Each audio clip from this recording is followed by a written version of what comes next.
It's the weekend. Let's bet some NBA basketball. I am Joel Wachowski. This is your daily NBA bets with the professional gambler. Make this the baseline for all your selections. It's been a rough week after a hot start. Our 13-2 record. It's now 14-8. It could have been a lot better. Could have been a lot worse, but I'm sorry. So I'm going back to the drawing board. I'm going to my background in statistical analysis to maybe help out these picks a little bit more. Not to just like do math and come up with it that way, but we're going to second guess our inferences using a little math. And that's going to be a fun part of our journey. We're going to get a little wild moving forward on this show. My dog is licking my foot right now, so I'm having the presence of mind to just stay here locked with you and make some NBA money tonight. So let's stick with the home teams tonight, right? Keep it simple, stupid, because that'll fit the theme with this week. We're doing everything we should, and we're still getting our asses kicked. We're picking teams that have the schedule against them. Maybe it's too early in the season to be doing that. Maybe it's too early in the season to be doing a lot of things, but one thing that will never be too early for is taking the better team at home. And, it's for the first time this year, I'm getting on board with the New York Knicks, favored by 2.5 points against the Oklahoma City Thunder, who've been making me look foolish all week. The Thunder suck. They're tanking, and every time they win a game, it means my Pistons are going to get better draft position against them. So even if they win, I win. So right here, I think the Knicks are proving to be pretty legit. They're a very hard-nosed team. Julius Randle has established himself as a go-to guy. RJ Barrett's continued to improve. They've got rim protection. They've got shooting, ball movement, defending. It's a Tom Thibodeau team. That's exactly what Knicks fans wanted, and they got it. All these youngins going to be playing 47 minutes a game till they got no cartilage left in their knees, but that doesn't matter. We don't remember Amari Stoudemire. Win these games right now. Knicks have won 5 in a row. The city's riding high. Like, Knicks fans are so hyped right now. Like, you can't help but be compelled, especially against a bad team that's been overperforming recently. Show me the talent on Oklahoma City outside of a couple pieces in the backcourt. The talent is draft picks coming up in the ensuing seasons. And even still, Oklahoma City winning all these games doesn't really suit their purposes. And I ran a projection of this score, and I got 114 to 116 in favor of the Knicks. So that scares me a little bit. I know that's right there on the lines, but I'm still going to take the Knicks by 2.5 here. I do kind of like that over as well, but the Knicks at 7:30 on a Friday seems like a good play to me. And all our stuff, we're hanging out on the early slate right here. So apart from that, apart from these New York Knicks, we're going to stick around on the East Coast. We're going to travel up the 95. We're going to stop in New Haven, Connecticut, get us some Frank Pepes. Then we're going to go to the TD Garden. We have the Wizards. They're visiting the Celtics. They're a 5.5-point dog. And we're going to take the home team. We're back in the C's here. Straight off, how fun is it that Peyton Pritchard, a guy who looks like he came from Southie, who acts like he came from Southie, is now the pride of Southie after stealing a rotation spot, winning against the Nets via a putback with 0.2 seconds remaining. Brad Stevens is at his best with his back against the wall. He's able to develop players, put them into a certain role, and they generally succeed. Now, the Wizards, there's a lot of talent, but basketball, it's not just about talent. It's about how that talent comes together. That's why you don't see these super teams win in their first year very often. Maybe you do with LeBron and AD, but that's because it's AD's league. However, Westbrook isn't fully incorporated. Beal's balling out of control, but they don't really have an identity yet. Whereas Boston, they're missing Kemba, but that's probably a blessing in disguise because their identity is their young forwards. Jason Tatum, Jaylen Brown, they're both playing like all NBA guys right now. And I'm going to advise the Celtics here. I have this as a 7-point Celtic victory. The line's 5.5. And NBA games. It's all about the 3, 5, 7. The end of these games, a team closes it out when they get it to 5 points with like 50 seconds left. Buy this to 5. Buy that half point. Get that 5.5 out of there. Take this to 5. Then take the Celtics against their divisional rival, the Washington Bullets. Wizards. I don't know. Bullet Wizards. Who cares? All right. Boston all the way there. Beal's off 60 points. And like, I don't know if you've ever been the number one option in a basketball game. Even if you're young and in great shape, it's exhausting. So Beal, he's 2 nights away from a 60-point game. That usage is going to wear him out.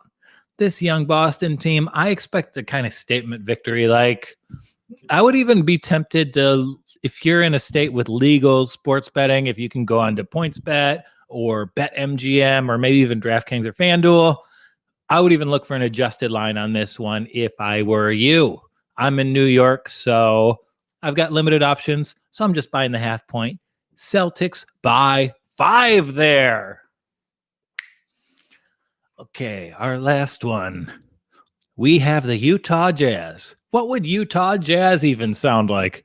It's about the notes you don't listen to because you're not allowed to listen to music. Okay, the stars of the Jazz are actually struggling.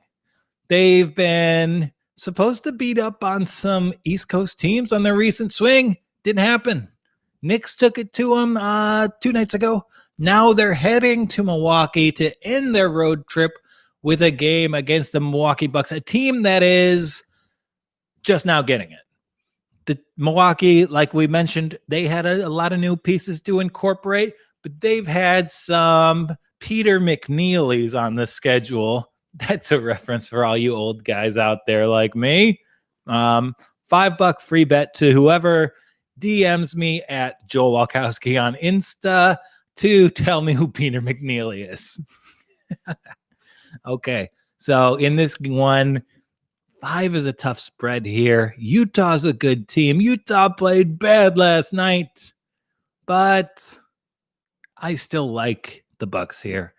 There's a lot of really good athletes in this league who have the physical tools to stick with Giannis Antetokounmpo at least a little bit. I don't think any of those guys are on the Jazz roster. This is a game where I expect Giannis to go crazy. I would look at the Giannis over points here. Donovan Mitchell has been struggling from 3-point range. Mike Conley's playing better than last season, but it's a contract year. And on the whole, I do think that the Bucks will have a little bit more intensity, a little bit more physicality, and 5 points seems like pretty good value here. They haven't played a good team in like 2 weeks. So now that they have a good team coming to their building, I think you're going to see a focused, disciplined Milwaukee Bucks team, and I expect them to win by more than 5. So all our games are in the early slate, right? We like 3 home teams that we think are better than their competition, and all the spreads are under 5 points. This is as conservative as it gets with NBA spread betting. Now, hopefully it turns out well. We've been following our rules and our process all week, but it hasn't had great results. Now, I'm more optimistic about this night than I was the past few. Maybe we do want to have a plan for success, because in the 10:30 slate, what's the rule with the NBA? What do you bet on? You bet on the better team, yeah. You bet on the home team, sure. And then you bet on the team that didn't play last night. The Lakers, they're 9.5-point favorites at home against the Chicago Bulls, who've been playing pretty well for the past 4 games. People are hyping up Zach LaVine, sure. But 9.5 on a back-to-back when you're a team that didn't have much of an offseason. If I go 2-1 on the early slate here, I'm absolutely rolling on to Chicago. I'm buying it up to 10 because I know the Lakers are the better team than the Bulls, but off the rest, my only worry with the Bulls cover here is that the Lakers didn't have a great outing against San Antonio yesterday. Maybe they're motivated, but I have 10 years experience betting on LeBron James in the regular season. It's a hard thing to do. I like the Bulls getting 10 here. I'm with it. So that's our plan if Friday goes well. And if Friday doesn't go well, I'm just going to pull myself up by my bootstraps over the Capitol wall and be back tomorrow with more NBA picks for you. And if you have any player props, if you have any things you'd like me to investigate, you have it. And no, Sam, you don't get the $5.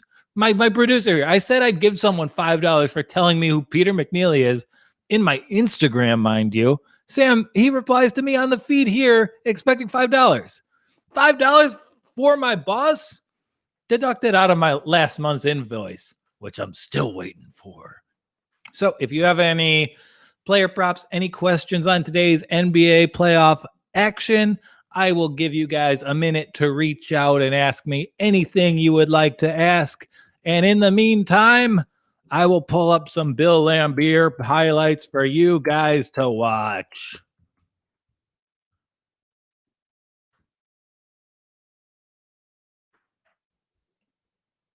There's Bill.